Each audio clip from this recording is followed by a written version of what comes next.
How do you feel about how TF2 has differed from its original design philosophy?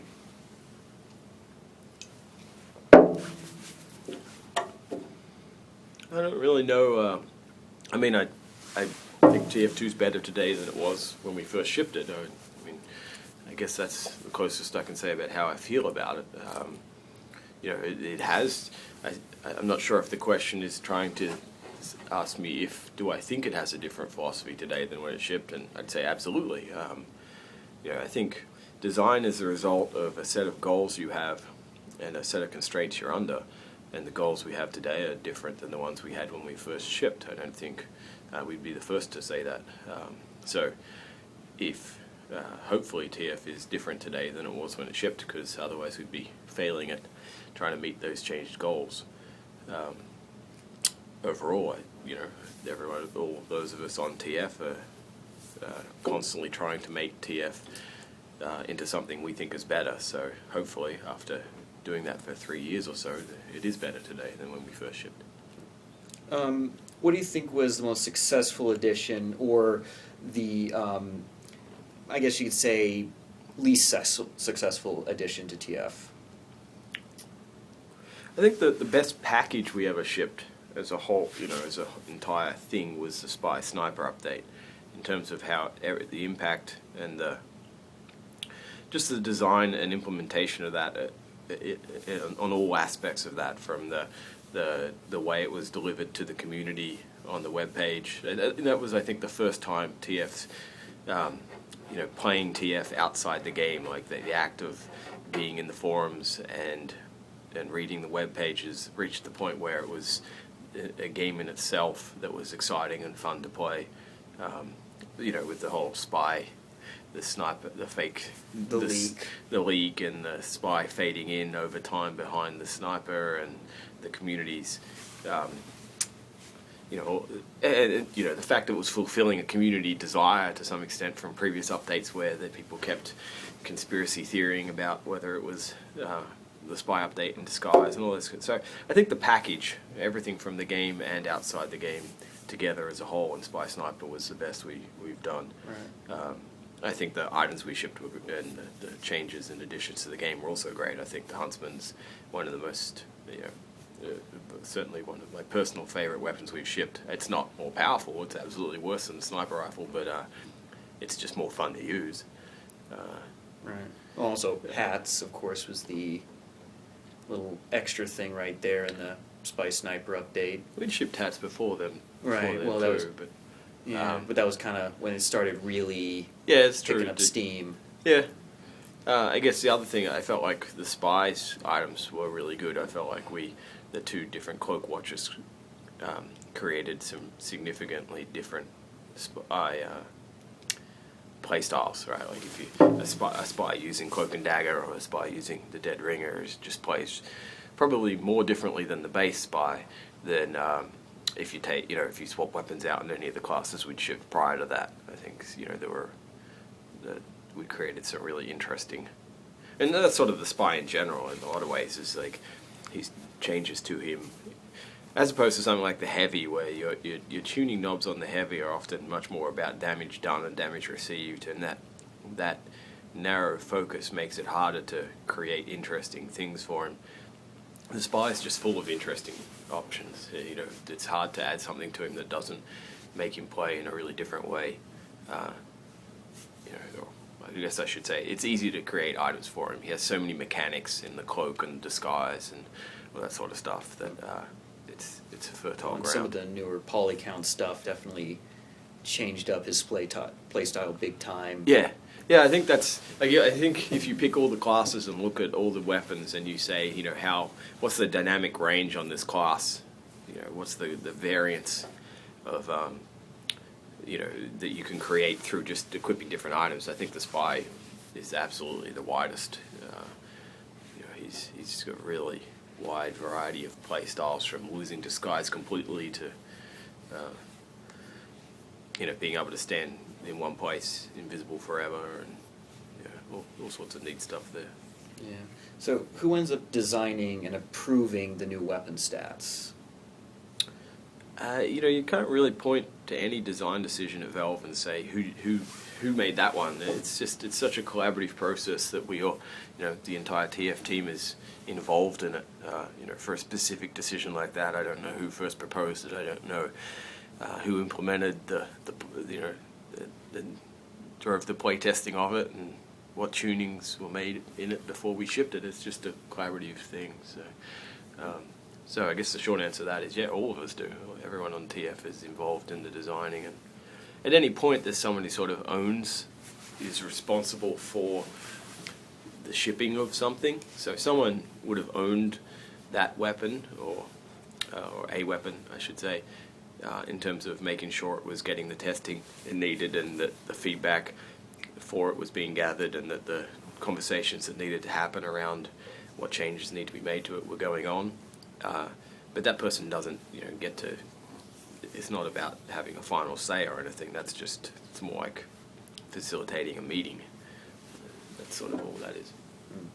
So where do you get the majority of the feedback? I don't know. I mean, we get lots of email, we read lots of forums, and we play a lot of the game ourselves, and we watch a lot of replays and stuff. Before replays, watch stream games, and I mean, I think the responsibility for someone who has a product that like TF is to try and find all the places that your customers are talking about your game, and all the places where they're experiencing and creating things around it, and try and you want to take on all that and try and find common threads amongst it. I don't think it's we certainly don't sit down and try and make a decision about which one of these groups we should listen to more, I guess, than others.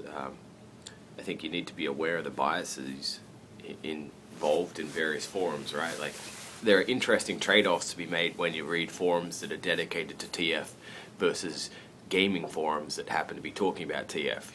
You'll get different data from both of those, and the responsibility of the game developers is to make sure you're reading both of those and reconciling them, and being aware of the sort of mental framework that each of those groups is operating in. Neither of them are necessarily more valuable than the other, but you need to be aware of their frameworks, I guess. Right. Do you feel that any certain forums, such as your own Steam forums, or maybe, say, Face Punch, has influenced Team Fortress one way or the other, or is it just... I mean, we read them, so they've influenced TF. I mean, it's as simple as that. You can't... the only way a group wouldn't influence TF really is if we didn't know they existed. Anyone who sits down to do some work in a given day and thinks about what they should do is going to be thinking about the feedback they've seen from customers. And I don't mean necessary feedback that was sent to us. I mean just whatever they've read. I mean, often the most valuable feedback is watching customers talk to each other. Someone says, man, this part of the game is broken, and someone else replies, no, it's not, and here's why. And that discussion the two of them can have is useful for us, because it helps us see how our customers see the product. So, yeah, both those forums get read by us, so they've both influenced the product. They both have their own, their own framework, right? I mean, their own views, their own... exactly. You need to think about that. Like, statistically, we know, for example, that our own forums constitute about 3% of our total audience in TF. So we have to be careful about how much we're going to pay attention to them, right? Now, obviously, but it's not like everyone who's not posting on that forum disagrees with them either, right? I mean, they're all respective. There'll be many people who don't post on those forums who share their opinions, and so it's our job to try and find. Right. It's the whole silent majority, versus the vocal minority thing. Yeah, I mean, some of that. I think some of that. I mean, I think that's perhaps too simple. I think it's a lot messier than that. I don't think. Yeah. I'm not saying we have all the answers either. I think as a general rule, we try to spot threads and we try to focus on problems and not solutions. So if you're someone who's thinking about what is Valve thinking about when they read this forum, what we're looking for mostly is problems in the product that people perceive that are shared by other people. So people who post solutions, like, I think the game they should add this or change this. That's just less useful to us because we want to know why. Like, what is it that's causing you to say that? Because it may be that two different people posting two different threads, both wanting an addition to the game, are actually both trying to solve the same problem. And it may be that if we know what problem they're both trying to solve through their feature addition or their change they're proposing or whatever, then there may be an elegant solution that solves the problem in a way they're both happy with. But if they're both just talking about solutions, they may not even realize themselves that they're both trying to solve the same problem. So as a general rule, we're looking, as we read all the various forums and read the emails we get and so on, what we're looking for is to try and find common threads of problems in the product. And then once we've identified problems we want to fix, that's places where we look for solutions, right? I mean, sometimes the community solutions are better than the ones we come up with, but if we don't know the problems we're trying to fix first, it's hard for us to evaluate solutions. Right. Are you learning as much as you hope from the beta? Because I know that the original beta, where it was invite only, apparently it had some problems getting off the ground. It was just not at all, actually. The original beta was just solving a different problem. The original beta was focused on getting us feedback from a group of players that we were just having trouble getting feedback from, which was the hardcore competitive community. And at the time, there was some technology constraints that made it a lot easier for us to run a smaller scoped beta. And just over the years, we both those problems have become less. Like, we are now able, we got to the point where it was fine to run a full-scale beta, and we also have better, we have consistent, regular communication with the hardcore community now, so that makes that easier. And then we had some newer problems, right? We knew we had this replay thing that we'd been working on for a year that we needed to test, and there's just a lot of code change for that, right? In our engine and a bunch of other places. Massive. And we didn't want to ship that on, if you remember when the first day we shipped it to beta, there were some problems there that we got fixed up in the next couple of days. But we didn't want to make TF, there was a lot of risk there. We didn't want to say, hey, TF may become unplayable for the next couple of days, sorry. So there were other goals we had, like testing large amounts of code that all culminated in this idea of, it'd be really useful to be able to have a beta type thing. So, yeah. Yeah.